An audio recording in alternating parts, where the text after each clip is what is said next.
zakon o legalizaciji bespravno sagrađenih građevina je dozvolila da legalizirate svoj objekt na tuđem zemljištu. Tako je. I da tražite nužno jesu li zemljište to za apsurd? nužno korištenje.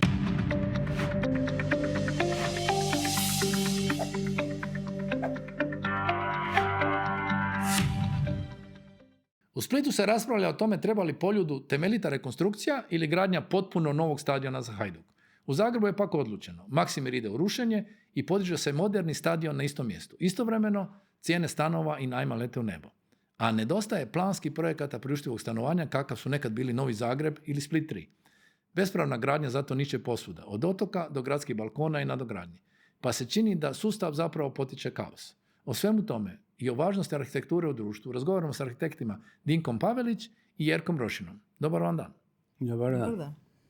Gdje smo? U kojem smo trenutku sad evo, s Poljudom da kažemo, da krenemo s tobom? Kad domaća tema, jel? Pa domaća tema, na domaćem, ti si gostujući si.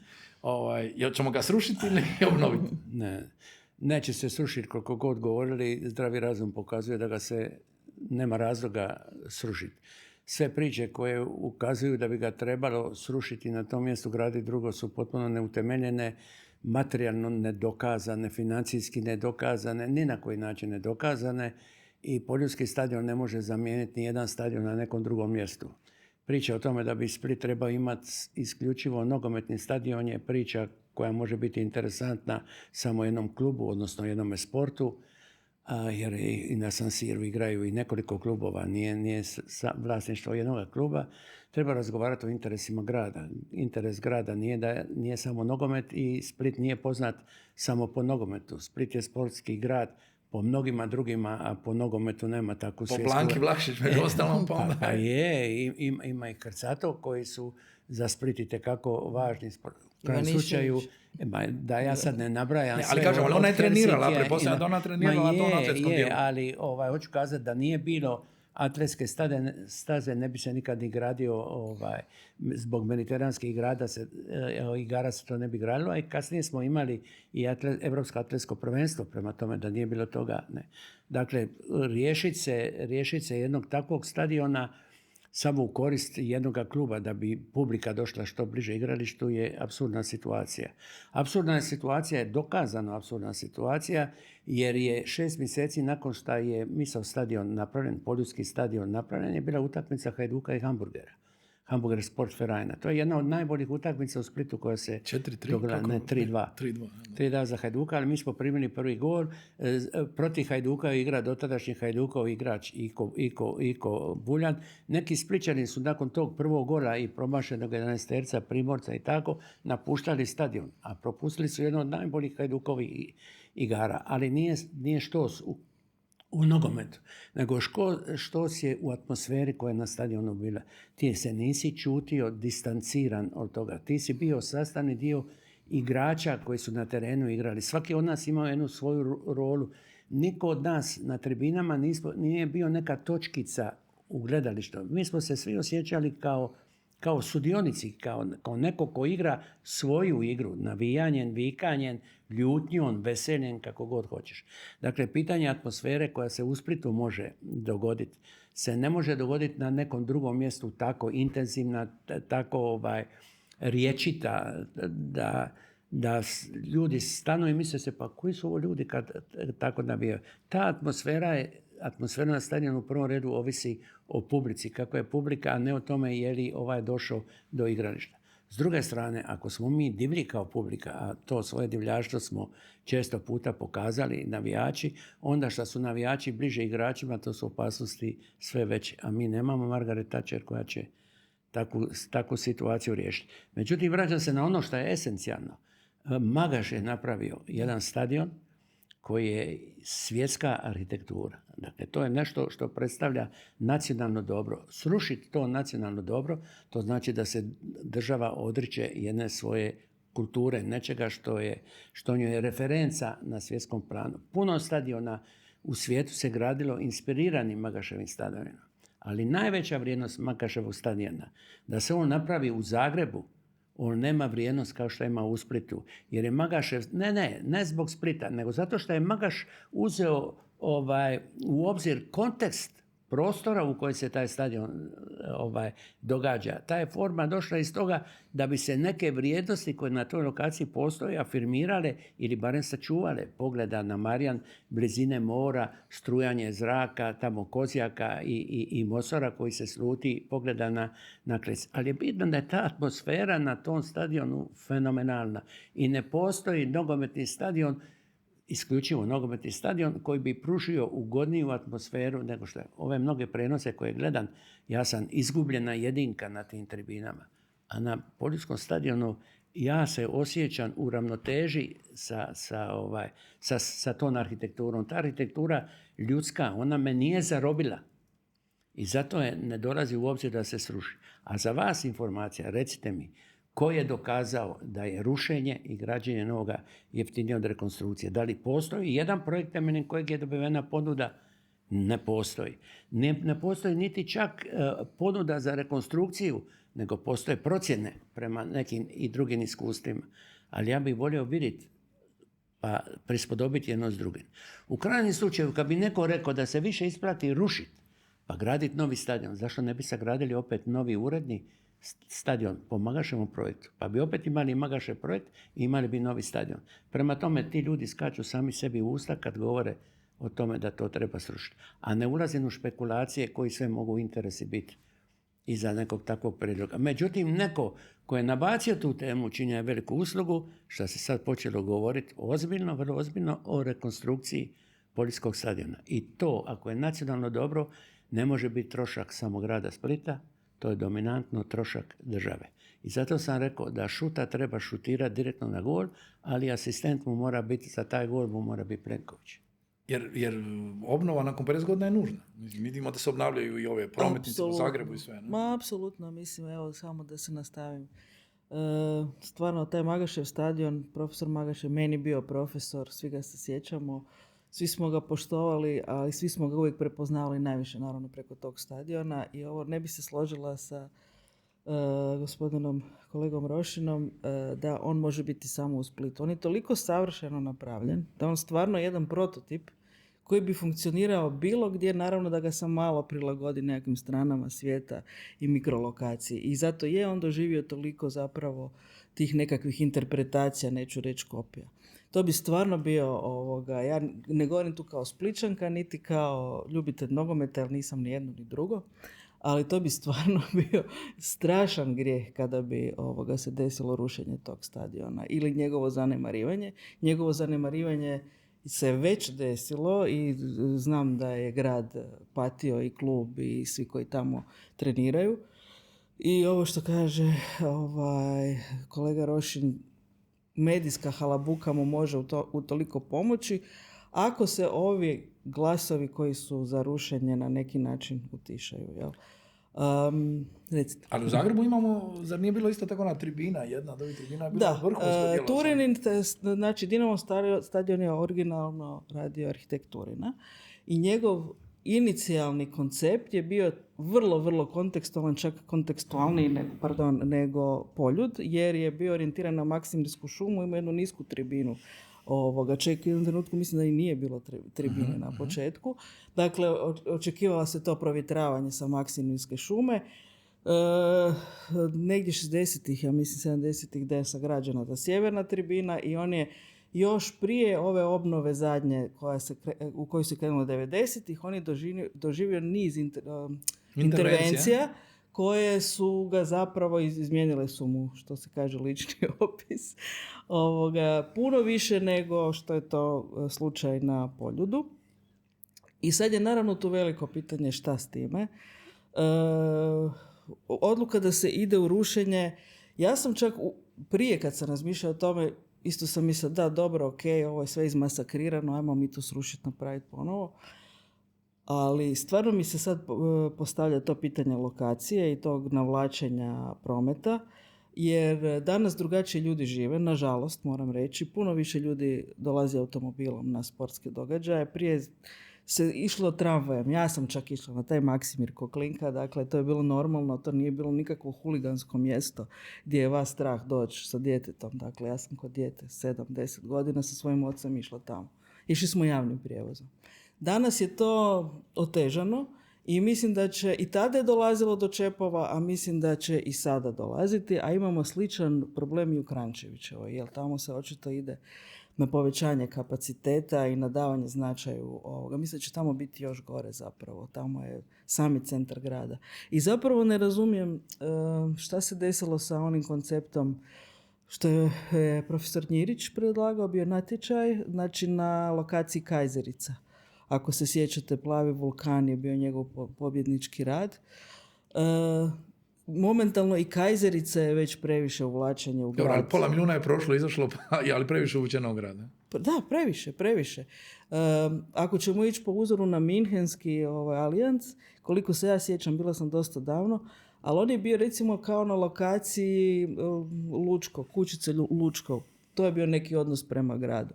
I ja mislim da je to neki adekvatan odnos momentalno današnjih stadiona prema gradu, do kojih se može doći automobilom i nekakvom gradskom željeznicom, javnim prijevozom. Pa ajmo nastaviti odmah na tu temu. Dakle, rekli smo da ćemo pričati i tim urbanim prometnim rješenjima, jer imamo dojam da nekad se o tome jako puno promišljalo, sad kao da je to stavljeno u drugi plan. Ajmo, ti napraviš kuće, napraviš košnice, ne znam što, ali u principu nemaš druge stvari riješene. Kako gledate i u Splitu? Znači, Split nema željeznicu do aerodroma, mi nemamo tramvaj do aerodroma. Dakle, ono što je uzuri u normalnom svijetu da uvijek možeš doći vlakom u centar grada, mi nemamo ni u Splitu, dva najveća grada. I puno takvih stvari. Spomenuo bi vam da je 39. godine u tadašnjem listu Novo doba, prethodniku Slobodne Dalmacije, izišao jedan prijedlog koji je jedan poslanik u skupštini iznio da bi splitsku željeznicu trebalo zaustaviti u Kopilici. To je bilo 39. godine. Ovo je sad 25. godina. Neću reći da je 100 godina, ali je skoro 100 godina. Dakle, neko je predložio to što je danas potpuno sasvim jasno, da se Split razvija prema unutra, ne prema moru. Prema tome, kad se željeznička stanica dogodi u Kopilici, ona se dogodila bliže težištu grada nego što se događa na samoj rivi. To kažem u odnosu na samu funkciju željeznice, u odnosu na one koji se željeznicom voze.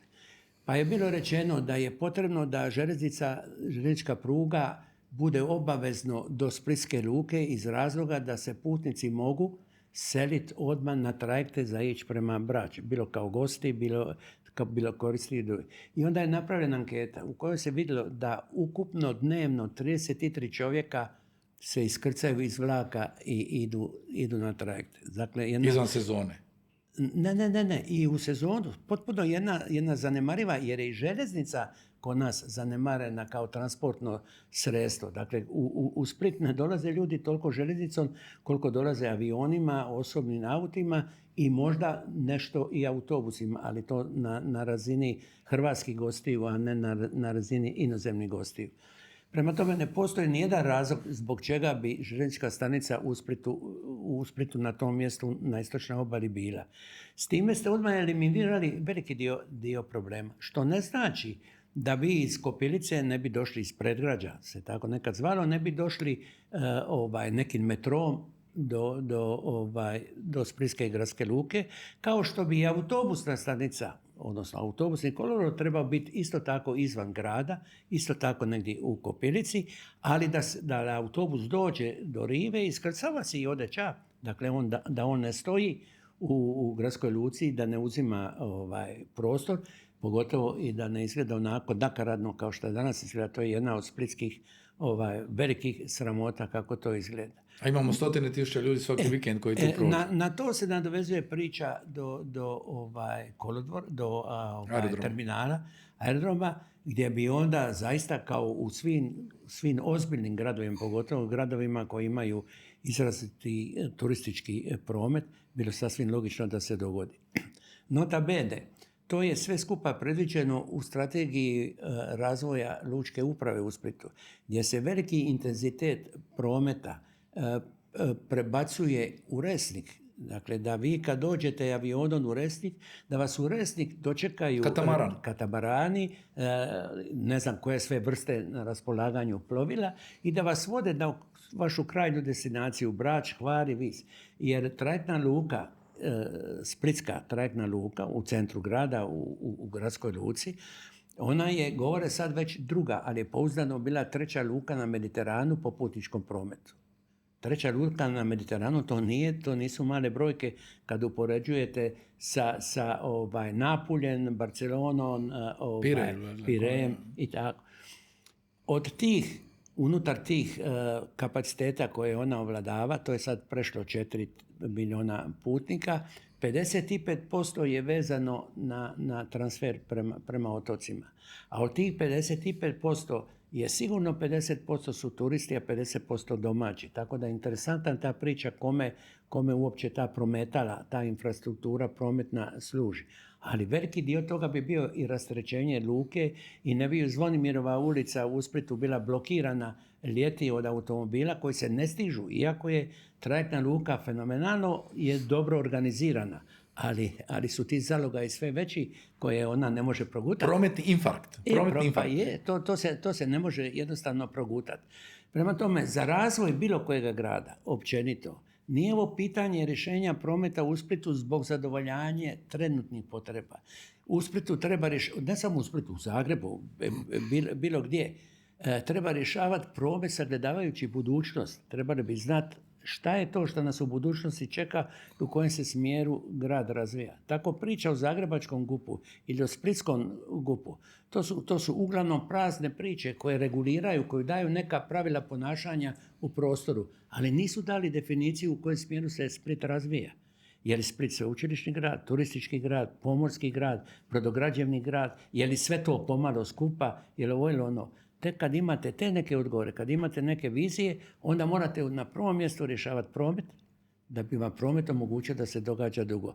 Kad kažem promet, onda to nije samo taj dio infrastrukture, nego vodovod, kanalizacija, struja i ostalo. Vi dođete na Brač, gradite hotel, ali vi ne znate koliko struje i šta je došlo do Brača, ima li rezerve, nema li rezerve, je li padaju naponi tijekom ljeta zato što je trostruka potrošnja, je li pada vode, možete li se tuširati ili ne. Dakle, planiranje je ključ bilo čega. Urbanizam je kategorija koja dolazi nakon što ste postavili temeljne planove razvoja, a promet je ključ. Ali gdje smo tu zapeli? Znači, kad bi se riješio aerodrom Split-Resnik, onda bi de facto dobila prigradsku željeznicu. Onda bi se sve onaj silni promet koji su uvijek je zastoj ako ljudi idu u Split raditi ili prema Kaštelima, sve bi se moglo riješiti sa nekim stanicama i prometom. Ali mi toga nemamo ni u Zagrebu.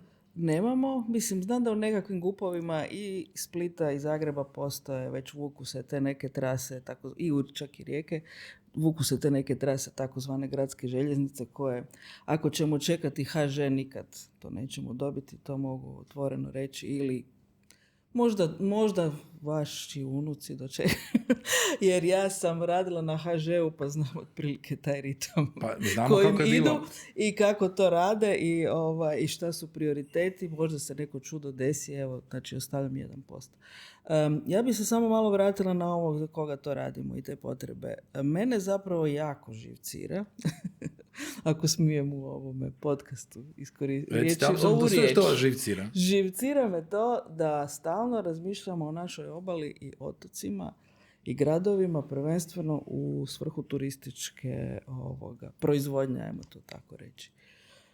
Ja mislim da se nijedan grad ne može i ne bi trebao definirati monokulturno.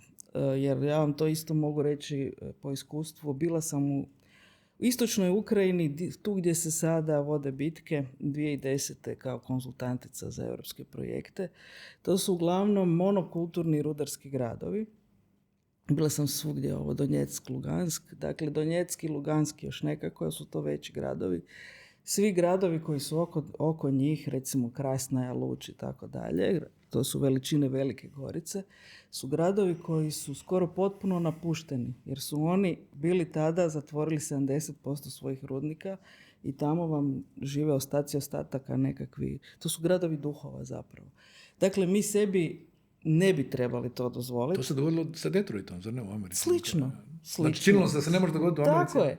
Dakle, ja mislim da uvijek svaki grad zapravo mora biti multifunkcionalan. Naravno da mora odrediti neki svoj prioritet i po tom prioritetu svoje kapacitete planirati, ali nisam za to da se sad kaže aha, sad ćemo prebaciti i trajekte i katamarane na aerodrom, jer najveći dio dolazi Ne, mi zapravo na taj način ukidamo mogućnost otočanima da imaju tu nekakvu dnevnu vezu, to jest, ako je ne ukidamo, moramo je kompenzirati. Ok, možemo nešto prebaciti tamo. Nešto, mislim, ideja je bila nešto da se nešto, ne ali Ja svakako... sam govorio o letovima turističkim. Samo to. Da, ok. Ja isto mogu reći iskustvo Gaženice u Zadru. Tamo smo imali do nedavno, do prije 10 godina smo imali trajektnu i sve vrste prometa smo imali u gradskoj luci, tamo u Jazinama. To je bila naravno nenormalna gužva, katamarani, ovo ono. Prebacilo se u Gaženicu, što je dosta dalje. Zadar je manji grad, ima manje mogućnosti isto javnog prijevoza, ali ih ima. Naravno da su se otočani pobunili, prvenstveno Ugljan koji je orijentiran zapravo preko funkcionira kao kvart Zadra. Zadarski, I meni je zapravo taj koncept sasvim u redu i mislim da na neki način ta povezanost treba postojati među takvim gradovima. Naravno da su bili prisiljeni napraviti za njih tu kompenzaciju da katamarani idu u gradsku luku, a trajekti idu u Gaženicu. Ali dobar kompromis. I to je ok. Dakle, moramo uvijek, po meni, mislim da trebamo stvarno stavljati na prvo mjesto naše stanovnike lokalne, njihove potrebe i u odnosu na to, naravno, turističke. Naravno, tu uvijek zakon velikih brojeva. To je meni jasno. Ali ono što ja vidim recimo u svim prostornim planovima, recimo otoka ili obalnog područja, to je stvarno uvijek se inzistira na toj turističkom aspektu. Mislim, kako bi rekla, u redu je, naravno, u redu je. Mi moramo to uzeti u obzir. Momentalno, nažalost, nam je to jedina ekonomija. To svakako ne smijemo zanemariti u ovim novim pristupima redukcije apartmana i tako dalje, jer ljudi od toga žive, ostali su bez posla, nema jugoplastike, nema ne znam čega, brodogradilišta, pa nemojmo izbiti još sad i zadnju mogućnost da dostojanstveno živi ili stari. Dakle, mislim, ja samo ovdje javno hoću reći da je užasno važno da se malo prisjetimo i toga. Ne samo o turizmu razmišljati. Dobro, ali gdje smo zapeli u Zagrebu? Zagreb je uvijek, mislim, ima sve preduvjete za željeznicu. Gdje smo zapeli? Zapeli smo upravo na ovome što se jedno vrijeme još od 80-ih se ta željeznica gradska planira, koridori. Nikad ništa ozbiljno nije po tom pitanju poduzeto. Za vrijeme rata smo slučajno dobili gradsku željeznicu. Evo, to sam tek nedavno saznala da je to zapravo bilo slučajno. I to nam je ujedno i najprofitabilnija linija u državi, a to je ta što ide od slovenske granice do Dugog Sela. Dakle, oni su samo trebali promijeniti vozni red i napraviti da taj jedan vlak ide svim tamo i da staje na svim tim stanicama, da to nisu samo stanice nekakvih međunarodnih i međugradskih linija. Kroz rat su shvatili da je to znači da je tu novac i ta linija je opstala. Ali nekakav daljni razvoj u to se naprosto... A Gorica, glavni kolodvor, ona isto funkcionira ok, ali ona... Pa da, ali nije toliko frekventna. Ona i nije toliko, još uvijek ne donosi toliko novca. Ova je profitabilna. Mislim, to je rijetkost u našem... Kod Hrvatske željeznice. Da. Dakle, ljudi je koriste i tako dalje. Znači, tu treba povući nekoliko infrastrukturnih novih poteza, a i sve i da ih ne povučemo na postojećim koridorima, mi bi trebali uvesti neka, to se zovu nova službena mjesta, koja već postoje u strategijama. Meni je loše kad čujem da radimo nove strategije, čekamo studiju gradskog čvora. Stvarno mi je loše jer sam ih uvidjela 3, sad se radi 4. valjda, i ne znam koja će se realizirati. Dakle, ono što je u Zagrebu bitno, a to će možda kolega Rošin bolje znati ili dulje u politici, uvijek je taj odnos politike, lokalne politike i gradske politike. I vjerojatno se nikad nije desio dovoljno dugi taj mandat da se poklopi da su na vlasti ista stranka u državi i u gradu, pa da to nekako glatko ide ili približno ili prijateljska struja, recimo kao što je u jednom trenutku Milan Bandić postao prijateljska struja HDZ-u, pa su se počele raditi zajednička stajališta. Počela su se raditi. Nije dovršeno. Koliko je važna ta podrška? Jer da li ova rješenja uopće smiju biti pitanje jedne ili druge politike kad su univerzalne? Pa ja sam to htio kazati, odnosno na određeni način iznijeti svoje mišljenje malo suprotno od ovoga.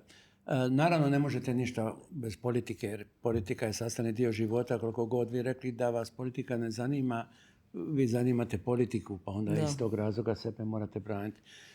Nisam ušao u politiku da bi ja bio političar, ja sam ušao u politiku sa određenim konkretnim zadatkom da brinem o hrvatskom prostoru i da pomognem pomoći da se on sačuva, da se bolje koristi i bolje organizira. Ali ovo ne govorim kao sebi neki alibi ili zaštitu, zašto sam bio. Imali ste to iskustvo?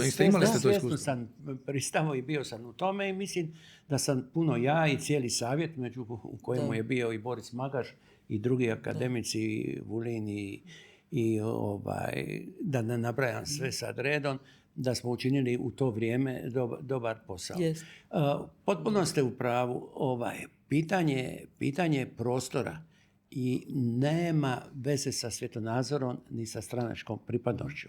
Pitanje prostora je opći interes jednog naroda, jedne nacije. Država postoji samo zato što ima prostor i ima ljude kojima je potreban taj prostor da bi mogli napraviti državu. Tako priča o HDZ-u, SDP-u ili ne znam kojoj drugoj stranci je banalna i promašena kad govorimo o interesima.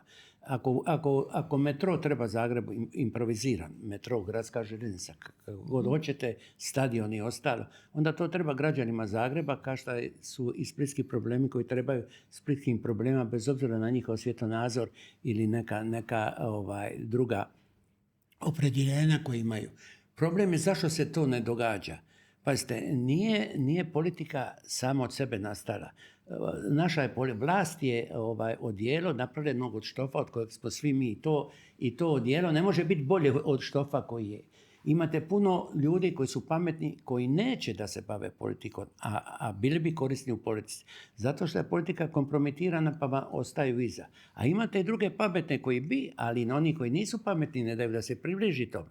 Dakle, to je jedno vrlo složeno pitanje koje ne bi sad elaborirao. Ali mogu ja nešto onda heretički reći? Onda ispada da puno napadamo bivši sustav i uvijek smo kritični, onda ispada da je taj bivši sustav napravio Novi Zagreb, napravio Split 3. Znači, koja je bila razlika u ono vrijeme i danas da su se mogle napraviti takva priuštivo stanovanja? Niste rekli ništa što je tako kako ste definirali da bi moglo zazvučiti. Ja sam u mnogim svojim tekstovima afirmirao, odnosno govorio sam kako je u prošloj državi urbanizam, planiranje funkcioniralo bitno bolje nego što je drugo. Ali su se dogodile neke dramatično nove stvari. A dramatično nove stvari je ljudski egoizam. U prošloj državi je ljudski egoizam bio velikim dijelom potisnut, niste ga mogli afirmirati. Danas smo mi došli u jednu situaciju jedne dvokomponentne eksplozivne smjese u kojoj mislimo iz samoupravnog socijalizma da mi ne može niko ništa naškoditi jer sam bio zaštiten. I ove smjese primitivnog kapitalizma, usuđujem se kazati još uvijek itekako primitivnog, nezrelog, koji ima svoja pravila igre, u kojoj mislimo da ja mogu sve šta god hoću. I sad u toj situaciji da ja mogu sve šta hoću, a da meni ne može niko ništa, dobivate to da se ne može zapravo ništa objektivno napraviti, osim ako se ne radi izvan sustava. Jer izvan sustava se može raditi sve. Zato se kod nas događaju bespravne izgradnje i sve ostale stvari, jer sustavno to nije ništa tako riješeno. U prošloj državi je nastajao Split 3. Ali on je bio volja jednoga komiteta, jedne politike koja je imala neke svoje ciljeve. Danas kada analiziraju, ispričavam se, ali puno govore. Malo vode, malo. Neki govore da je Split 3 nastao ne zbog Splita. Nego nečije karijere ili? Ne radi nečije karijere, nego za određenog profila ljudi koji su izabrali Split kao svoj životni prostor kad idu u penziju. Jer je u Splitu bilo strahovito puno vojnih stanova i mnogo će vam kazati da je Split 3 napravo upravo zato da bi se rješavalo to pitanje. Druga je stvar koliko je taj urbanizam Splita 3 specifičan, dobar, šta je u njemu bilo dobro, ali se pojavljuju i neke loše stvari. Ali poduzeće za izgradnju Splita, kad je pripremalo Split, a ja sam bio jedan od tih koji je pripremao Split 3 samo u funkciji turističke djelatnosti u okviru Splita 3, kao firma Union Turist Dalmacija, to je trebao biti grad od 54.000 stanovnika, ali on nikad nije profunkcionirao kao grad od 54, nije profunkcionirao kao grad uopće, nego funkcionira kao dio Splita koji ima određene urbanističke karakteristike u kojima ćete naći puno toga dobroga, tih pješačkih zona i ostaloga. Ali to nije bila jedna autonomna cjelina o kojoj se govorilo. Ali isto tako, mediteranske igre u Splitu se dogodile voljom opet nekog komiteta, neke razine. To jedno kolo sreće se zaustavilo u tom trenutku na Splitu, pa je Split dobio sve te sadržaje, ne zato što je nešto imao, pa je bilo logično da se u Splitu dogodi. Split nije imao ništa. Imao je to staro Hajdukovo igralište na starome placu, odnosno igralište na starom placu, koliko je Hajdukovo, koliko nije, to je druga priča i trebalo bi se raditi sve novo, i poluski stadion, i bazen, i košarkaške dvorane, i sve ostalo. Čak je bila vremenska koincidencija da se nije moglo na Hajdukovom bivšem igralištu sagraditi spomen dom, kako se onda zvalo ili ne znam kako, a onda se to dogodilo na Gripama i ostalo. Ali bi se vratili na nešto što ste preskočili, što nam je pobjeglo pozornosti, to je pitanje kretanja po gradu. Nije kretanje po gradu samo kolno kretanje po gradu, bilo autonomno vaše ili organizirano kao željeznice i autobusi. Kretanje po gradu je pješačko kretanje po gradu. Imate arhitekti koji će vam kazati da se nažalost dogodilo da mi planiramo gradove za automobile, a ne planiramo za ljude. Jedan od tih promotora te ideje je čovjek koji je prvu pješačku zonu na svijetu napravio, on se zove Jan Gehl. To je jedan danski arhitekt iz Kopenhagena, sad ima negdje oko 86 godina. On je gostovao nedavno u Šibeniku na međunarodnom okruglom stolu koji se bavio zaštitom prostora, imali prostor skrbnika. Grad urbanistički treba sagledavati na ljudskoj razini, a ne na razini automobila. Mi moramo raditi na tome da nam automobil vrlo često ne bude potreban. Jadesko želj, kojega nas oboje znamo, kolegica je bila organizirala jedan tinel, jednu raspravu u društvu arhitekata, gdje smo nas dva gostovali nakon njenoga simpozija UN Habitata koji je bio u Splitu. On je Ljubljanu fenomenalno preuredio, u kojem vi vidite da taj uži centar grada služi pješaku, a ne automobilu. A mi čitavo vrijeme govorimo o parkinzima, o cestama, a ne govorimo o kretanju ljudi, što bi trebalo biti primarno, da stvorimo javni prostor. Jer tamo gdje je automobil, to više je u javnoj funkciji, ali nije javni prostor kako sebe. Tamo imamo gradonačelnika već niz godina, tako je bilo ovdje sa Holjevcem, ili tako, za Novi Zagreb. Oprostite, samo da vam dovršim, vraćajući se na vašu prvu priču o stadionu. Kad se predvidio stadion u Poljudu, znate šta su Splićani govorili? Ko će ići do Poljuda? A danas, kad su utakmice, nije problem u automobilima. Jer niko ne ide automobilom jer zna da tamo nema gdje parkirati, nego su kolone pješaka. Tako se ljudi na silu rekreiraju kad je Hajdukova utakmica.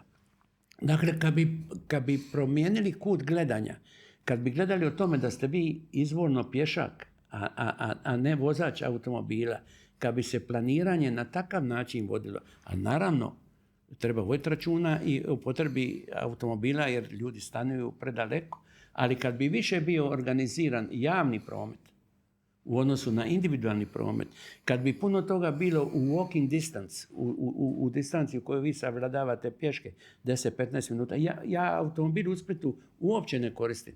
Mene sad žena dovela do Zagreba automobilom, ona vozi i ja spavam i guštan tako, inače mi automobil uopće ne treba. Jer mi je sve dostupno pješke. Ali to imamo u Novom Zagrebu. Ono s čim je sad oduševljen jer živim u Novom Zagrebu je da imate puno kvartova kad ljudi kažu ne možeš proći autom kroz kvart. Tako nekako te ne tjeraju tranzitni promet nikako, nego moraš obilaziti kvart jer ne možeš, sve su nekako tako Je, savijene. ali govorite o kvartu, ne govorite o gradu, a ja kad govorim o Splitu, govorim o gradu, a ne o kvartu. Jer me razumite, to je Razumijem, sasvim drugačiji ali ovdje profil Novi grada. Zagreb je riješen kao cijeli sistem, znači novi grad je napravljen po svim pravilima, jer su mogli raditi iz početka. Da, dobro, evo sad, mislim da smo se dotakli teme 15-minutnog grada. Jer zapravo Novi Zagreb je projektiran kao inicijalni 15-minutni grad. A šta je značilo 15-minutni grad? Da vam je sve dostupno pješke 15 minuta, ne autom. Znači, to su se uzimali nekakvi radijusi i tada su se planirale onda u nekim dijelovima, mislim da u Slavonskom Brodu negdje su se zvali takozvani mikrorajoni, recimo da su naša naselja TZV mikrorajoni i onda imate, ne znam, opskrbni centar se zvalo, pa ovo, pa ono i sve je trebalo imati sve. Naravno da vi ne možete, to je dvosjekli mač. Mislim, ja obožavam Novi Zagreb, cijeli život živim u Novom Zagrebu. I ovo što je rekao kolega Rošin da Split 3 nije postao autonomni dio.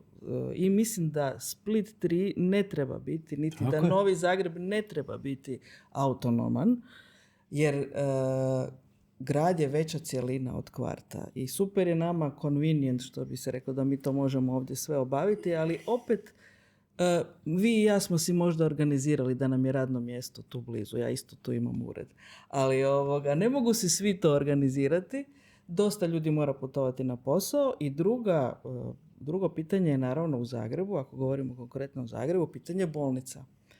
Lokacije bolnica koje su sve na sjevernom dijelu grada. Naša bolnica je na Rebru. Svaki hitni slučaj pola sata nas voze. Dakle, mi ne možemo sve naše potrebe ovdje obavljati, a nije čak možda ni smisao, jer kao što vidimo ovu špicu, grad bi trebao služiti upravo i tome da dolazi do nenamjernih susreta ljudi. Jer mi smo sad jako u ovim komunikacijskim kanalima, mi smo svi online, Facebook, WhatsApp, nazovem te, ali vi možete u jednom normalnom gradu koji ima i pješačke zone, ali koji nije sav pješačka zona, vi možete sresti neke ljude na koje možda niste htjeli ovaj tren nazvati i s njima komunicirati i mislim da je to nešto što je dobro i ono što je dobro da tu može doći do susreta ljudi, što bi se reklo, raznih klasa i raznih načina života, a u nekakvim getoizacijama koje se zapravo sada opet ponovo forsiraju, mislim da to nije dobar smjer i još bi rekla, automobil je za ljude. Mi koristimo automobil i automobil je za ljude. Naravno da ga treba reducirati u smislu da ne zaguši i ubije grad, zato služi javni prijevoz, ali govoriti o automobilu kao nekakvom neljudskom artefaktu, to nije u redu. Automobil nam je puno toga pružio nam je veliku slobodu i mislim da ne bi bilo dobro da se mi te slobode baš skroz odreknemo. Isto kao što neki govore da mamutica nije u ljudskom mjerilu. Ona je za mene u ljudskom mjerilu. Ja sam je gledala dok se gradila sa svog prozora. To je meni normalno ljudsko mjerilo. Moje ljudsko mjerilo nisu kućice. Ja mogu živjeti i u kućici, ali meni je taj scale prirodan, jer sam živjela s njim. Dakle, to je jako relativno šta je za ljude, šta je ljudsko mjerilo. Jel? Još treća stvar, Janez Koželj, da, mi smo pričali s Janesom Koželjom, on je napravio fantastičnu stvar kao gradski arhitekt, oni imaju funkciju gradskog arhitekta u Ljubljani, mi to nemamo. Zagovarali smo jedno vrijeme čak taj sistem, pa je to otpalo. Ljubljana i Zagreb nisu usporedivi gradovi. Možda Split i Ljubljana jesu, manje više, možda jesu. Mislim da je Split ipak nadrasto razmjere Ljubljane. Ljubljana je grad koji vi možete prehodati sa kraja na kraj. Prehodati. Naravno da je onda on jako sladak i pješački i tako dalje. Jer nismo svjesni da je on 300.000 stanovnika, dakle to je duplo manje od Zagreba. Ne? Da. I skoro upola. I skoro Split je malo manje.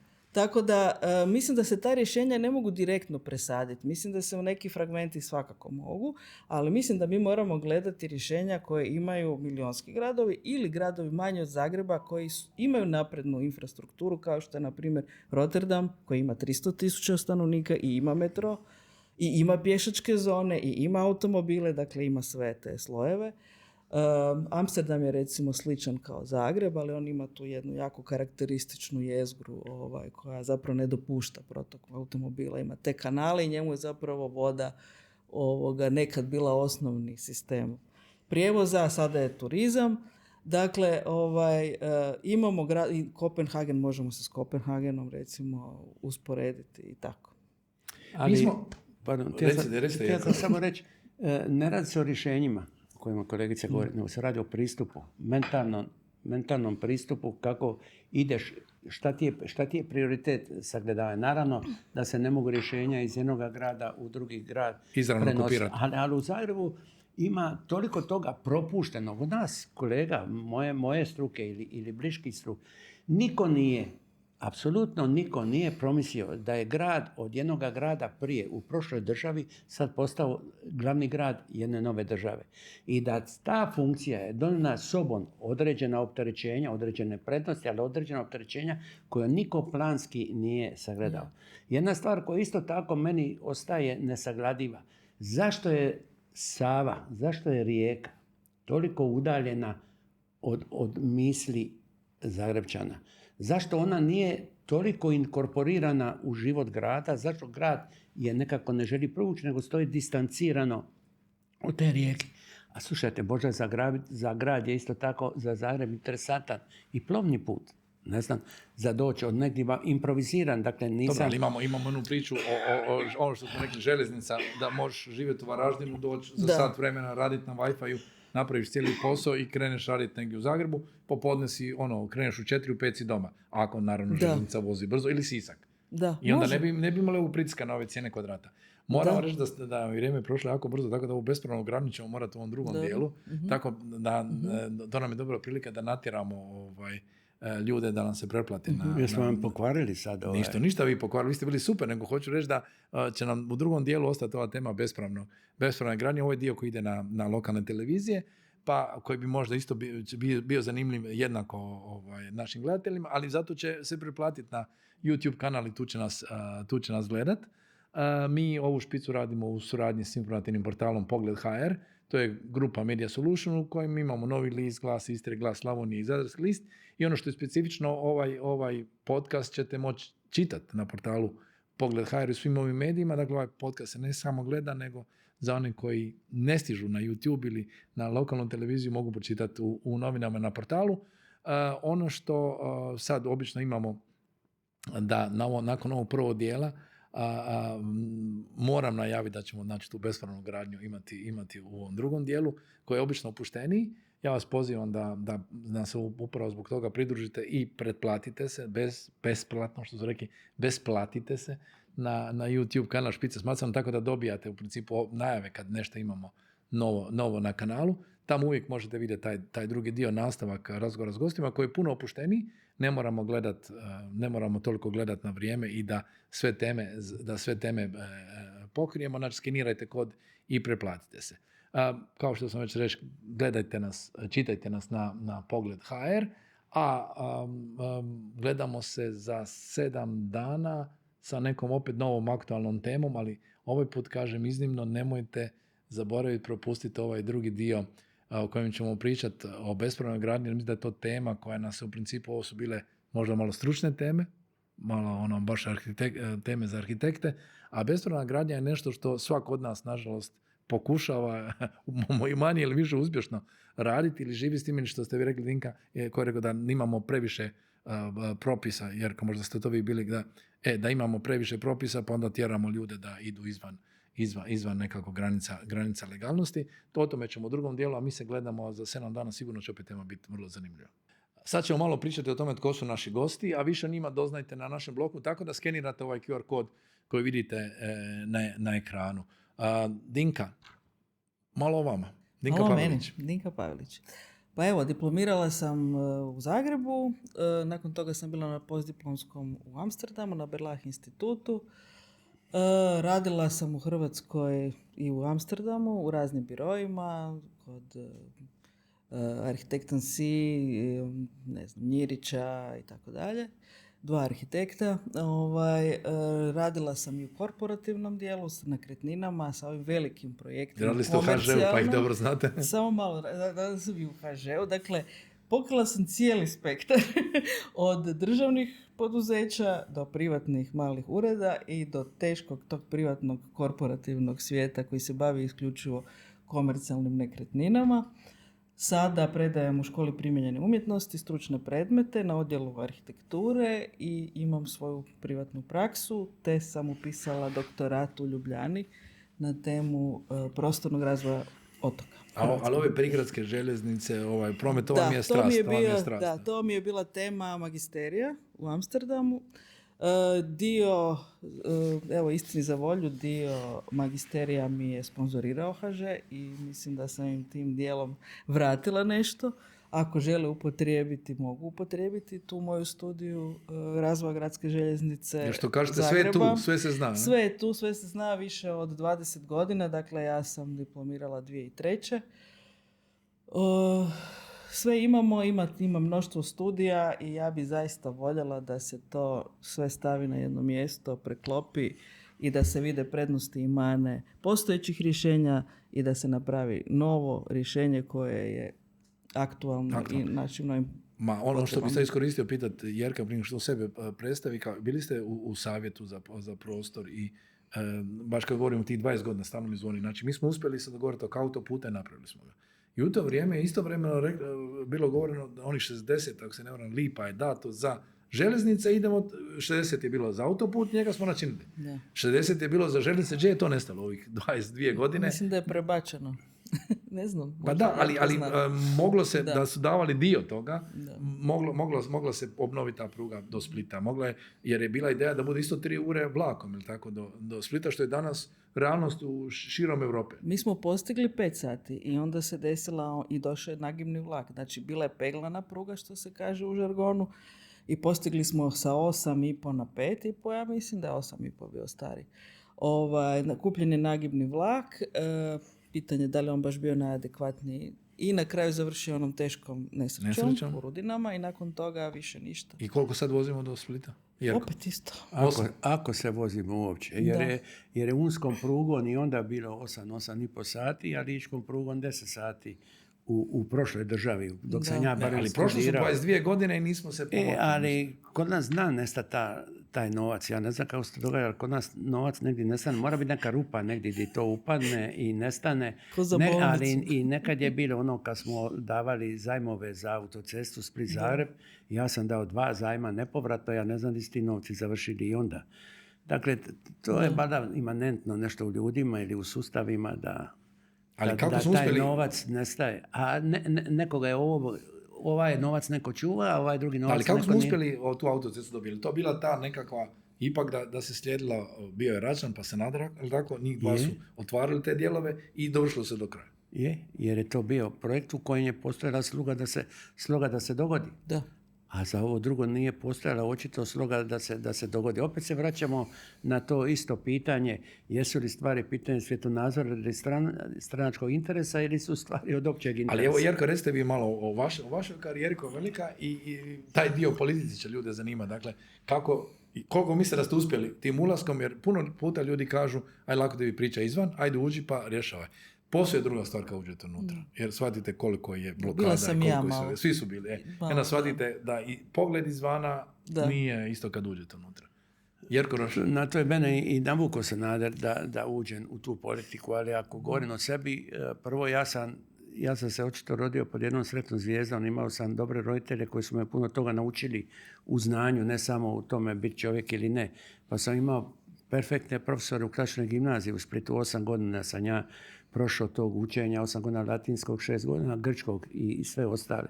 A onda sam imao fenomenal... Je li vam valjalo to? Mislim, čisto, da imat ćemo emisiju o Gen Z koji kažu što će mi latinski i grčki danas. Ljudi nemaju pojma koliko im to koristi. Meni je spasio latinski život, latinski jezik mi je spasio život u Španjolskoj na aerodromu.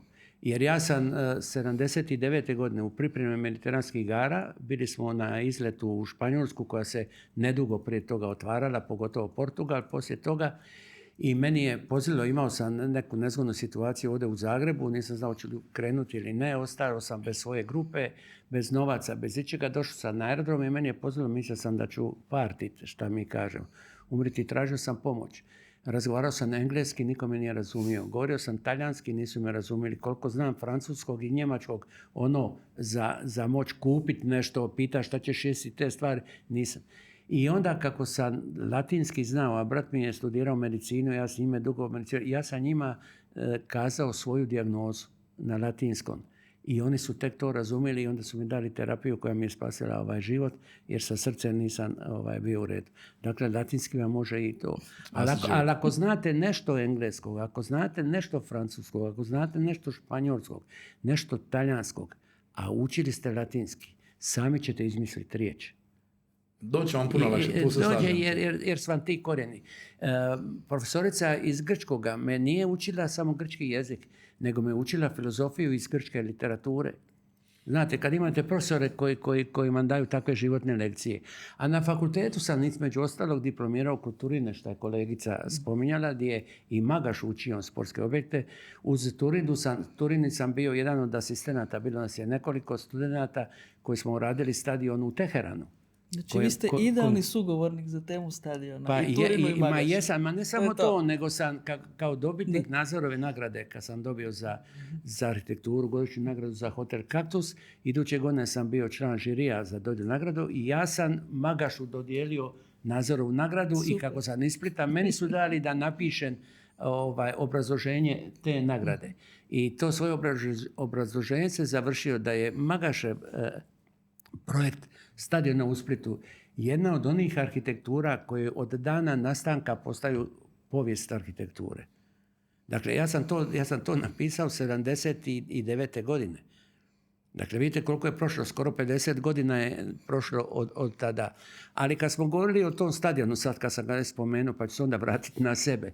Ni Splitski teatar 50 godina ima da je renoviran nakon požara. Nikoga ne održava. Vi više ne možete sjediti na tim sjedalicama kako vas oni čavli bodu u stražnicu. Pa puno toga uopće javna svijest ili javne strukture ne vode računa o onome šta imamo. Dakle, ja sam završio u Zagrebu arhitekturu, ponosan sam student arhitekture. U Zagrebu onda smo imali vrhunske profesore, ne znam kako to danas funkcionira, ali imam dojam u svakodnevnom životu koji je susrećen da danas zapravo više nema ko studente ni podučava tako dobro kao što smo mi bili podučavani onda, da ne nabrajam svu tu garnituru koja je bila uz profesora Turinu, legendi u to vrijeme i urbanizma i arhitekture.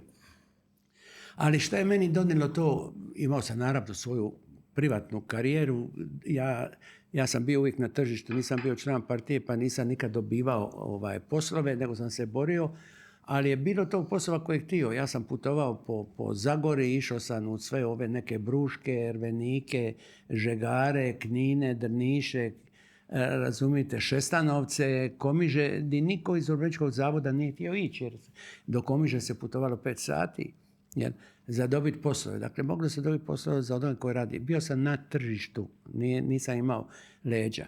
Uzeo me De Luca, došao sam po njegov krov i počeo sam raditi autonomne projekte, dobio tu nagradu i tako počeo autonomno sticati ime, dok su moje kolege bile Lavčević, bile su Tehnogradnja, bili su konstruktori, niko za njih nije znao. Velike firme u svoje vrijeme. Sanader iz nekih naših privatnih kontakata koji smo imali, znao šta ja mislim i ta moja borba za prostor traje od 70. godina. Ja sam na tribinama Marksističkog centra, iako nisam bio član partije, govorio o prostoru i o bespravnoj izgradnji koje kolegica je dobro primijetila, samo su drugačiji bili konteksti nastajanja. To je bilo zbog nekog socijalnog mira, pa bi neko preko vikenda sagradio sebi krov nad glavom, jer po radničkom savjetu ne bi nikad došao na red ili po toj stambenoj listi koja je bila. Niti za kredit nema. Pa je država zbog socijalnog mira to tolerirala. A onda su male općine počeli je shvaćati da kad je neki baja kod njih, ne mislim doslovno na Antu Jurjevića baju, nego nekoga koji ima težinu, koji ima piz, šta bi se u Splitu reklo. Zato je bio baja, ne? U tim strukturama su ih rado dobivali kao goste u svoje mjesto. Pa je recimo u Milu na Braču došao admiral Purišić, pa su ga oni svami zvali, pa su mu dali teren da može graditi vikendicu, pa je onda gradio i baja, pravi baja. Ali gradio s papirima ili bez papira? Nije se onda to ni pitalo, niti se to tražilo, samo da dođe. Neki papir bi dobio, ali nema to veze sa dokumentacijom koja se danas traži i koju treba imati, koju trebate zadovoljiti da bi to dobili. Ali to su bile skromne građevine, to nije bilo bahato, razumite, nego to bilo za dobiti malo krova nad glavom. Pervan je gradio takve kuće i sebi, to su bile kućice od 40 kvadrata, nije to prave bilo... vikendice. I to je sve ostajalo, niti do krošnje bora bi došlo. Koliko je deblo, visoko, toliko je to bilo. Dakle, to nije bilo nakaradno u prostoru, ali ozakonilo neka pravila. I onda kad se počelo ono da ja mogu šta hoću, onda je to počelo bujati i tako rast. A ima li nam koraka nazad? Sad najavljuju opet novu legalizaciju. Teško, pazite. Mi smo u to vrijeme, kad sam ja bio predsjednik Vladinog savjeta za prostorno uređenje države sa zaista reprezentativnim imenima u tom savjetu. Ja nisam imao obavezu ni jednoga, Marina Dropulić je bila ministrica, tada je tako, mi nismo imali obavezu ni jednoga člana HDZ-a kao ono uhljebe staviti. Jer šta će uhljeb u jednom takvom savjetu? Jednom takvom tijelu. I onda su dolazi Magaš, Ivo Obaščita, Roci, rekao sam malo prije ko će ih sve nabrojiti koji su bili, ali sve reprezentativni Stjepo Butijer. Ali niste uspjeli zaustaviti? Ne, zaustavili smo. 70% je bilo zaustavljeno. I to više zahvaljujući prijetnji za rušenju nego stvarnim rušenjima. Ali onda je 11. godine premijerka Jadranka Kosor, koja je naslijedila, bila je postavljena na nadležno mjesto, ona je krivično djelo pretvorila opet u prekršaj. U nošenju zakona, članak 55a u to vrijeme, da bi bespravna izgradnja bila kažnjivo djelo do 5 godina zatvora, 10 godina zastarijevanja. Pomogao mi je Mladen Bajić kao glavni državni odvjetnik, pomogao mi je Pravni fakultet, isto tako i Ministarstvo pravosuđa. Dakle, mi smo imali jedan veliki konsensus i mediji su bili na našem stranu jer su shvatili da se... To je bila ona moja famozna rečenica u Viru kad sam kazao da sam se osjećao kao da sam došao u selo Gubavaca. Kad me pitalo rješenje, ja sam rekao baciti bombu. Naravno, to su bile metafore jer jednostavno ne možeš toliko toga pojedinačno ali da bi naglasio problem. Politički me onda stranački napalo. Sjećam se Ingrid Marinović, koja je tražila u Saboru da me se odmah makne, ali su mediji stali za mene jer su vidjeli da je to borba za neko opće dobro. Osjećam se ono malo kao Robin Hood koji radi možda neke stvari koje grubo zvuče, ali ih radi sa dobro namjerom. Međutim, nakon što je se to sve skupa maklo jer onda je bilo do 68. i ni makac napred, kad je ona to pretvorila u prekršaj. Od ondašnjih 100.000 protiv kojih smo se onda borili kako da ih riješimo, da vi danas imate 1 milijun bespravno sagrađenih, odnosno građevina koji traže svoj legitimitet, odnosno legalnost u prostoru. 10 puta u 15 godina. Dobro, to je jako upitan. Ne, taj podatak je iznio Joško Belamarić u Dubrovniku na jednom simpoziju, a 890 iz Ministarstva prostornog uređenja. Reći ću vam zašto. Ali može biti i upitno, ali su to dramatično veće brojke. I sad vidite, uzmimo da je to 1 milijun samo zbog ilustracije i da na jednu od tih investicija bespravno sagrađenih vežete 2 osobe. To je 2 milijuna stanovnika. Onda je to preko 50% Hrvata. Onda je to pitanje jednog mentaliteta, to nije pitanje nečeg narušavanja. Dakle, to je jedan ozbiljan problem koji ga treba sagledati sa svih strana. Ima razloga o mrtvoj birokraciji, ima razloga o bahatosti, ima razloga o profitu. Ali Njemac u Njemačkoj to neće raditi, a u Hrvatskoj to radi. Slovenac u Sloveniji vam to neće napraviti, a pero je krcat bespravne izgradnje. Prema tome radi se i o sustavu da to kontrolira. Ali mi nemamo ni građevinske radnike, pa nemamo valjda ni građevinske inspektore, pa onda sve to skupa ne funkcionira. Sad se trzaju nešto. Pa je sad 11. godina je granična ona koji su se prijavili. Ali vam ja mogu kazati ime i prezime čovjeka privatno koji radi u državnoj službi na županijskoj razini, koji kaže koliko još predmeta ima koji imaju broj, ali nemaju ni jedan elaborat u tom Nema broju. ništa, nema papira.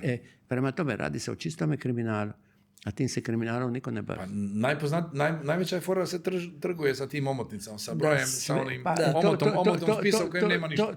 To vam hoću reći, da se zapravo radi isključivo o mogućem profitu, a ne o nekoj socijalnoj kategoriji koja je bila. Svjestan sam da je birokratija. Ja vam mogu pričati anegdote iz svog života di birokracija, evo danas sam rješavao slučaj koji je star 6 godina. Razumite, di se radi isključivo o birokratskom problemu, nikako sadržajno. Ali meni je jedna referentica rekla kad sam kazao, ali gospođo, ja sam donio taj zakon. Ja sam bio onda predsjednik saborskog odbora za prostorno uređenje. To je prošlo preko mene. Mi smo ga, cijeli odbor je zajedno surađivao da zakon bude bolji. Zahvaljujući mom potpisu je došlo u sabornicu, izglasano. A onda mi na to kaže, ali tu ne piše ovo što vi kažete da piše, nego piše ovo što sam ja rekla da piše. A ona ima okrugli pečat, ja ga nemam. Ona može dati i ne mora dati. Ako ga da ili ako ga ne da, ne snosi nikakvu odgovornost. Ako je neko dobio, kolegice, malo prije ste spomenuli da nije to samo pitanje ilegalnosti, imate i divlju gradnju koja se događa sa svim mogućim pečatima, sa svim mogućim papirima, ali se u prostoru nije mogla dogoditi. Nije mogla. Dogodila se jer se mogla, ali se nije smjela dogoditi. Država tu ne reagira. Jer ako bi država rušila, a vi ste sa građevinskom dozvolom gradili, ali nešto što niste smjeli, država bi vam morala nadoknaditi. Gdje će država doći kad to učine? Dakle, to je jedan vrlo složeni problem, ali u jednom trenutku treba reći auf Wiedersehen, dosta više. Ja, ali Dinka, rekli ste dobro na početku u onom prvom dijelu da ne smijemo biti robovi turizma. Kad ja slušam ove brojke, kad imamo neke podatke, ne znam, 80% ljudi ima nekretninu u vlasništvu u Hrvatskoj, plus ova bespravna gradnja, znači pretpostavljamo da je ovaj dio legaliziran i to. Kako da nismo riješili stambeno pitanje, barem Hrvata? Očito imamo masu tih praznih apartmana i ne znam čega, što je u svrsi turizma, ne? Ma dobro, to nije možda nužno povezano. Nije grijeh biti vlasnik. Mislim da se ne sad treba isto... biti, apsolutno. Mislim da se sada neka hajka na ove male vlasnike radi. Mislim da nije grijeh da ljudi imaju i da čuvaju svoje vlasništvo i da čuvaju svoju djedovinu i da ne prodaju istog trena kad naslijede nešto, da ne prodaju zato što, ne znam, slučajno stanuju u Zagrebu, pa sad nekakvu kuću na selu moraju pošto poto prodati ili sad porez im visi nad glavom. Ja bi se samo vratila na ovo pitanje legalnosti i divlje gradnje. Ova brojka s kojom se barata nenormalna, to je pitanje kako je ilegalna građevina definirana u tom zakonu o legalizaciji. Dakle, ilegalno je čak i ono što ste manje napravili ako ste odstupali od građevinske dozvole i napravili manju kuću, to je također ilegalna građevina. Ako ste dodali nešto, luminar, isto podliježete legalizaciji, razumijete? Dakle, ta brojka je lažna i to nije istina da je toliko, kao što se govori, 600,000 praznih stanova. Mislim, to su sve to smo već imali podcastu, to nije istina. Napuhane medijske brojke. To nije istina. Ja mislim da je prvenstveno kad se krenu u legalizaciju nakon vas, mislim, nakon mandata. To je, mislim, bilo ministarstvo Anke Mrak-Taritaš, ako se ja dobro sjećam. Oni su to pokrenuli i Vrdoljak. Mislim kao prvo da je krivo ime uopće tog zakona. Dakle, ne može biti legalizacija nelegalno napravljenih objekata. Koliko sam ja shvatila, ono što su oni htjeli, oni su zapravo htjeli neku evidenciju. I ono što smo mi svi radili, ja ne, skoro uopće ne, prijateljima sam možda nacrtala neki objekt koji je možda manje napravljen u odnosu na građevinsku dozvolu, mi smo zapravo evidentirali objekte. I to je ono što su oni htjeli dobiti, zapravo evidenciju tih objekata. Nikako to nisu smjeli nazvati legalizacija, jer onog trena kad su nazvali legalizacija, gotovo, otvoren lov opet na sljedeći val i svi su opet u niskom startu oko čekanja novog vala legalizacije. neće spasiti ta 2011. Naprosto se to smatra socijalno dopuštenim ponašanjem. I to je loše. I protiv toga smo većina nas bili i mi u tadašnjem društvu arhitekata vodili smo po medijima bitke koje su bile unaprijed izgubljene u razgovorima sa ministrom Vrdoljakom i sa ministricom Ankom Mrak-Taritaš. Čak i neke moje prijateljice, saborske zastupnice su mi objašnjavale, negdje su čule valjda to, pa znaš, to povećava bruto vrijednost države. I kad sam ja to čula, ja sam stvarno, o čemu ti pričaš? Ok, znači šta, mi smo sad svi zapravo se stavljamo Bogati. pod hipoteku, mi smo zapravo zalog, stavljamo se pod hipoteku, moći ćemo više toga staviti pod hipoteku ako je tih građevina Dobro, ali više smo li legalnih. pogriješili kad smo im dozvolili, to sam vam rekao na pripremi kad smo pričali tu, kad smo dozvolili da imate čak i posao, obrt, firmu u nelegalnom objektu kojemu date struju i Pa vodu. to je meni nejasno zapravo, uopće kako je to moguće. Ja to ne razumijem. To je apsurdno. To je apsurd. Apsurdno. I Ma ko ne to samo to, radi? nego Pa- dozvoljavaju knjiženje. Pa bespravno Da. izgradnjama je dozvolila zakon o legalizaciji bespravno sagrađenih građevina je dozvolila da legalizirate svoj objekt na tuđem zemljištu. Tako je. I da tražite Pa nužni, jesu li to zemljište za apsurdni? nužno korištenje. To je Pa strašno. ja sam govorio Da. koliko je Ustavni sud u odnosu na ovo potpuno kao da živi u drugoj državi, ne u ovoj. Kako istodobno mogu postojati zakoni? Jedan zakon koji regulira kako se do uporabne dozvole dolazi. Svi, je li lokacijska dozvola, Da. građevinska dozvola, koje sve privitke morate imati, Da. suglasnosti i tako dalje. To je normalni zakon po kojem vi gradite. Vi gradite, ja gradim, Svi bi kolegica trebali gradi, graditi. svi bi trebali graditi. Istodobno dobivate zakon o legalizaciji istodobno. U isto vrijeme funkcionira zakon koji kaže da možete legalizirati kuću koja je bespravno sagrađena. Kako Ustavni sud može dozvoliti da Nešto u isto tako. vrijeme dva puta istom cilju vode? Pa nije to dječja priča kako dva putića negdje vode. Nego naprosto propagiraju nešto što je. Je li 1.890.000 ili 600? Previše je svakako. To ću kazati, pitanje je pojave. Pitanje pojave, a ne pojedinoga slučaja. I s time se treba suočiti. Samo što je politika generalno se ne želi suočavati jer su i bespravni graditelji birači. Razumite? I taj jedan politički instinkt njih drži uvijek na jednome oprezu šta je oportuno, a šta nije oportuno napraviti. Nemo ići kontra, ali Vinka, je li ovo, ja sam spomenuo ovaj slučaj koji mene osobno jako nervira, jer vidim da su strancima, odnosno odvjetnici su to patentirali, ne arhitekti, nego odvjetnici su patentirali kako lijepo usred poljoprivrednog zemljišta šume napraviti kuću, vilu i da te niko ne okruži na otoku čak ne možeš, jer imaš OPG, uzgajaš što? Masline, ne znam, ono sve što postoji tamo nema. Niko ne treba nikakav dokaz da si posadio nešto, da si nešto prodao, da si ikog ugostio kog gosta u to konobi. Ne, to je svakako surfanje kroz propise, naravno, ali ono što mene recimo nervira, na tragu toga, recimo imate jedan otok Brač, koji je velik otok, naseljen otok, živ otok, što moramo biti sretni da je to tako, i koji ne živi isključivo od turizma. Ja tamo ne znam nijednu obitelj koja nema nešto, neki maslinik. Ali on je ogroman otok. I vi sad imate situaciju da u nekim općinama, ne svi, ali su to opet 5 općina, ne znam točno koliko, to će bolje Šori Jerko znat, ne možete napraviti niti kućicu za alat. Razumijete? Ili traže da to bude neka bunja koja nije bunja, jer bunja se radila, to je ta tradicionalna, kako se već zove, građevina, Suhozidna. Radila se suhozidna bez vrata ispod standarda, vi sad morate simulirati taj neki oblik, debljinu zida morate simulirati, mislim što je sve apsurdno. Ja mislim da se za nekakvu, pošto je u nekim prostornim planovima dozvoljeno naravno minimalna količina kvadrata na kojima to možete napraviti, ili 2000 ili 3 ili 5. Da ne bi dobili tu nekakvu suludu gustoću. Ja mislim da bi trebalo na nekakvim većim i udaljenijim poljoprivrednim površinama to svakako lokalnom stanovništvu dozvoliti da nešto tamo ima. Mislim da to nije zločin. Zaista mislim da to nije zločin. Jako je stvarni OPG, ja ću isto ako je Tako je. konoba, Jel stvarni podrum. Dobro, ajmo onda još sad ovo što kažete. Vila Rustika je postojala u Starom Rimu, dakle kao nekakav izdvojeni, elitni, ekskluzivni, bogati prostor koji nije bio više stambena izgradnja. Dakle, i to nije nešto nemoguće za zamisliti. Mi isto imamo jako stroga pravila oko prostornog uređenja. Mi ne smijemo proširivati građevinska područja ako se ona ne naslanjaju već na postojeća. To je jako teško izvan građevinskih područja nešto napraviti.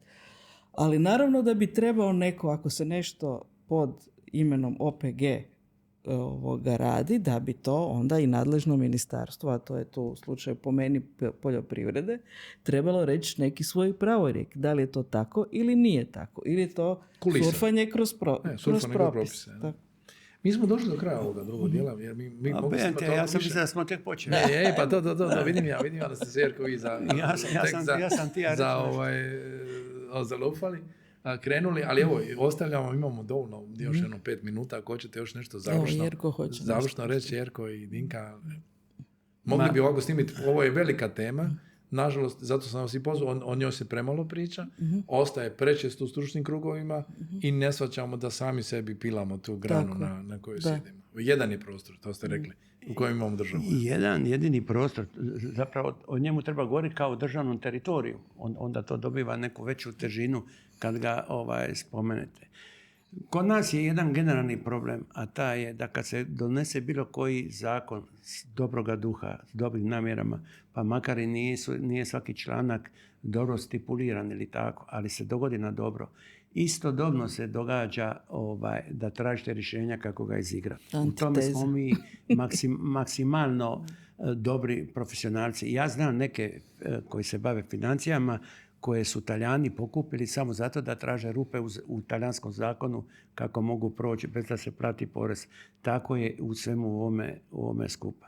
Pitanje je koliko ljudi imaju dobre volje da se to riješi. Ono što ja mislim da je temeljna stvar i zato pišem i po novinama objavljujem, nažalost svi to ne objavljuju, ne zato što je moj tekst, nego bilo čiji tekst na tu temu, to je podizanje razine opće svijesti građanstva.